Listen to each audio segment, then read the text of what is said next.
long before March 2nd. And that's how come we have our documents in place. And that's why we have a right to make legitimate concerns and to raise those as objections. And the system that got us to where we are today did not allow for us to make an objection that we know is true. And that is why now, this is when we have to make the objection. If there was a claims and objections period, the list would have been sanitized. And we would have made all these objections, and it would have been sorted. So the question is, why are we not focusing on whether these documents are real? Let GECOM, we have been trying to meet with GECOM for the entire week. Because we too, in the ACNU AFC, want to know what GECOM is going to do with the information that we have in our possession. And it's for them to disprove. So the conversation needs to be, if these documents are true, if these different persons have voted and they are dead, what does that say about this process that we've been doing? Thank you. Minister, I think there was a claims and objection period before elections. I think after the house registration. That's what I mean. Did I say? End, there was a claims and objection period. Yeah, there was there wasn't. No, I said there was. Probably with the mass. There was a claims and objections period. But you remember that period was halted. Guys, you remember that, right?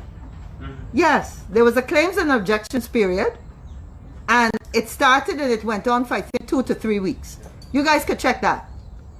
And normally at the claims and objections period, that is when this information and these concerns are raised. Political parties get a list. We give it out to persons in our groups in different regions.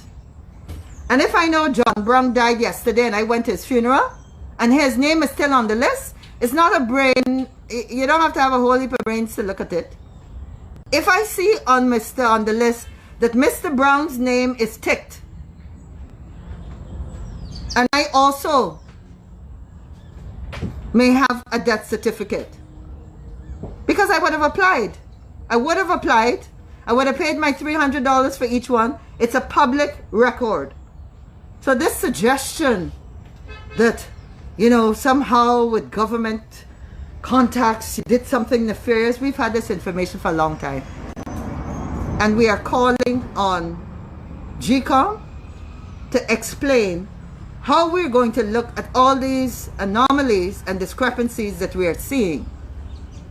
And I would suggest that the PPP also go and look at the same death certificates. Minister, you said you had a few that you would have submitted to GECOM. Could you say what exactly is a few? How many you would have submitted, say, death certificate or immigration record? And how many more you intend to submit that you said you have? What I will say is that we have quite a few.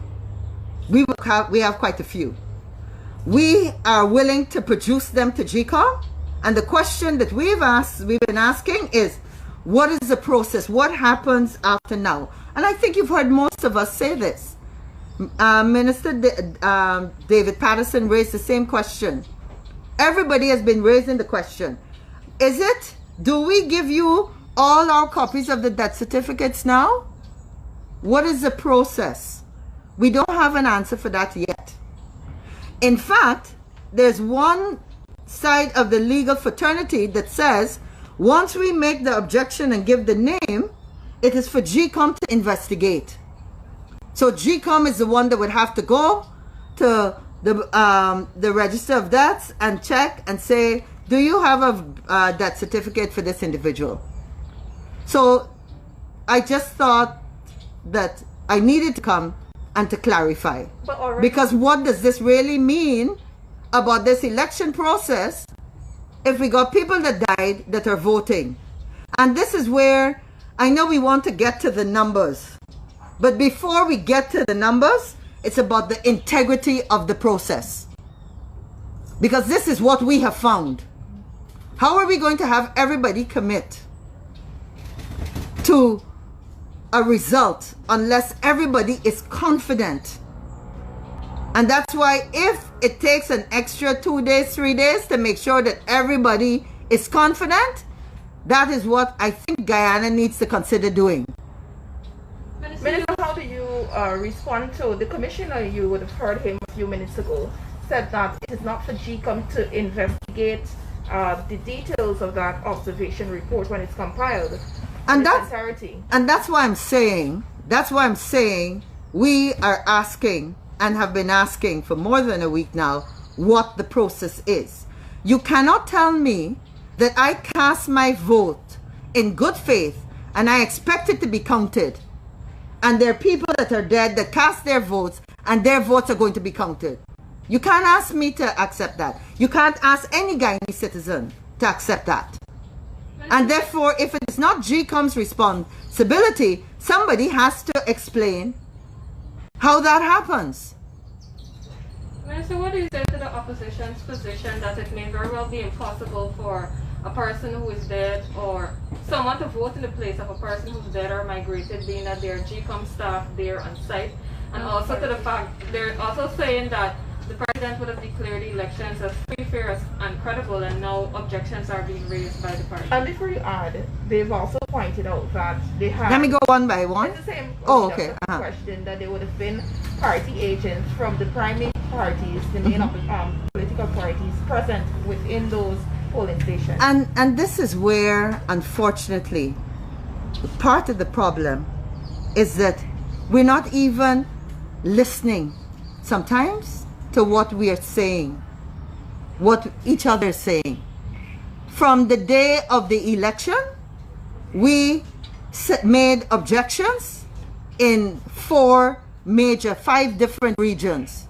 We are dealing with 2 of those regions right now. So when you say that no objections were made, our party agents made those objections. And if we could find the poll books, they should be recorded in those poll books. But it's convenient that in so many places we don't have the poll book that's supposed to write every single thing down. Why is that? Why is that? So those objections, you're assuming that no objections were made. And if you go to GECOM, in fact, Joe Harmon actually did a formal letter. But we've said this many times.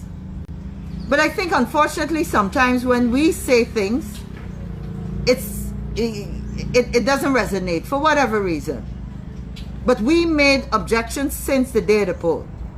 When it comes to President Granger, let me speak as Kathy Hughes, and I will say yes.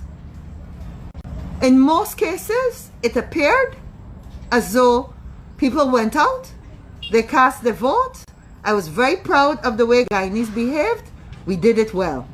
Now we open the boxes, all hell has let loose. And all we're saying is that we want a proper explanation. That's all we're asking. How do you explain to thousands of Guyanese that there are persons here that have voted, and some that shouldn't have voted, but vote? How is it that there's a now interesting correlation where some places the ballot is not stamped and the ballot is not stamped properly? Whoever is there to stamp that ballot has now disenfranchised somebody that legitimately got out that morning, went and cast the ballot, and because you input it properly, only half the ink showing or whatever, it's going to be disenfranchised. And worse yet, in some situations it's okay and some situations it's disenfranchised. In the next couple of days we will come to you because we're actually doing the research, and the pattern is very interesting. It's very interesting. The communities where all of a sudden the stamp pad couldn't put an absolutely clear stamp. Thank you very much. But GECOM has decided to move ahead with those ballots once it showed the intention that the persons were going to stamp. We have a case this morning, and I'm going to get someone to come and speak to you all about it as soon as they come out, where there are 12 votes in a particular box where the decision was contrary to what has happened the last couple of days. And that's disturbing. I don't have a problem if we make a decision, but we can't be changing in it fast, as we get from one area to the next. It can be okay for region 1, 2, and 3, and when we get to 4, it's slightly different. And you also spoke about proving dead persons with a vote and using the acquiring the death certificates, but how do you prove with immigration records to ensure that those persons did not return home on the day to vote? Again, that's up to GECOM. We make the claim. But have you verified the claim? We make the claim, and we're not making a claim nilly-willy. So we are making it based on all kinds of different ways. All kinds of different ways. One that is absolutely basic. Is that my neighbor migrated. She lives next door. I open the gate every day for her, once a week, for the guy to come in and cut the grass. We are a network of 6 political parties. When we got to get information and start scrutinizing the list, we did our work. And therefore, again, to answer that question, I would say that we have a right to make an objection. And then it is for the system to deal with that objection. And what we're asking is, how is it going to be dealt with?